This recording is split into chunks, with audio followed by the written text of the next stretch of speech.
എറണാകുളം മൂഴിക്കുളത്ത് 4 വയസ്സുകാരിയായ കുഞ്ഞിനെ അമ്മ പുഴയിലെറിഞ്ഞ് കൊന്ന സംഭവം. ഇപ്പോൾ ഈ കേസുമായി ബന്ധപ്പെട്ട് അമ്മ സന്ധ്യയുടെ മൊഴിയുടെ വിശദാംശങ്ങൾ പുറത്തു വന്നിരിക്കുകയാണ്.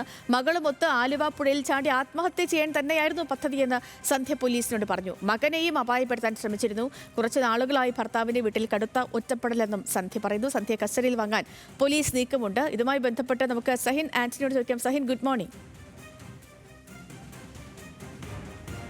Good morning Sethu. സഹിൻ, ഈ അമ്മ കടുത്ത വിഷാദത്തിലൊക്കെ ആയിരുന്നു എന്നാണ് ഈ മൊഴികളിൽ നിന്നും വ്യക്തമാകുന്നത്.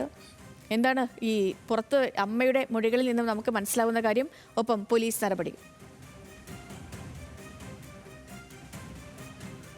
സേതു പറഞ്ഞതുപോലെ തന്നെ ഏറെ ദുഃഖകരമായ ഒരു വാർത്തയായിരുന്നു ഇന്നലെ നമ്മൾ റിപ്പോർട്ട് ചെയ്യേണ്ടി വന്നത്. മൂഴിക്കുളത്ത് 4 വയസ്സുകാരിയെ അമ്മ പുഴയിലെറിഞ്ഞ് കൊലപ്പെടുത്തി എന്നുള്ളൊരു വാർത്ത. അതിൻ്റെ വിശദാംശങ്ങളാണ് ഇപ്പോൾ കൂടുതലായി പ്രേക്ഷകരിലേക്ക് എത്തിക്കാൻ കഴിയുന്നതും. അമ്മയുടെ മൊഴി അനുസരിച്ച് അന്ന് കുട്ടിയെ കൊലപ്പെടുത്തിയ ദിവസം അമ്മ ആലുവയിൽ കുട്ടിയുമായി എത്തി ആലുവ പുഴയിൽ ചാടി മരിക്കാനായിരുന്നു തീരുമാനം എന്നുള്ളതായിരുന്നു.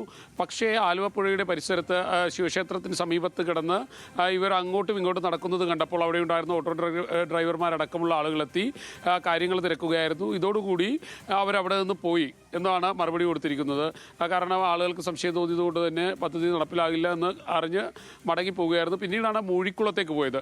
മൂഴിക്കുളത്തെത്തി ആദ്യം കുട്ടിയുമൊത്ത് മരിക്കാനായിരുന്നു തീരുമാനിച്ചിരുന്നത്. പിന്നീട് ഭർത്താവിനോടുള്ള ദേഷ്യവും ഒപ്പം തന്നെ കടുത്ത ഒറ്റപ്പെടലും എല്ലാം കൊണ്ട് കുട്ടിയെ കൊലപ്പെടുത്തുക എന്നുള്ളൊരു തീരുമാനത്തിലേക്ക് എത്തുകയായിരുന്നു. അങ്ങനെയാണ് കുട്ടിയെ പുഴയിലേക്ക് ഉപേക്ഷിച്ചത് എന്നുള്ളതായിരുന്നു ഇവരുടെ മൊഴി. മറ്റൊന്ന് പറയുന്നത്, മകനെയും കൊലപ്പെടുത്താൻ തീരുമാനിച്ചിരുന്നു. പക്ഷേ അത് മുതിർന്ന കുട്ടിയായതുകൊണ്ട് തന്നെ രണ്ടുപേരും രക്ഷപ്പെടുമെന്ന് കരുതിയാണ് മകനെ കൊണ്ടുപോകാതിരുന്നത് എന്നുകൂടി പറയുന്നുണ്ട്.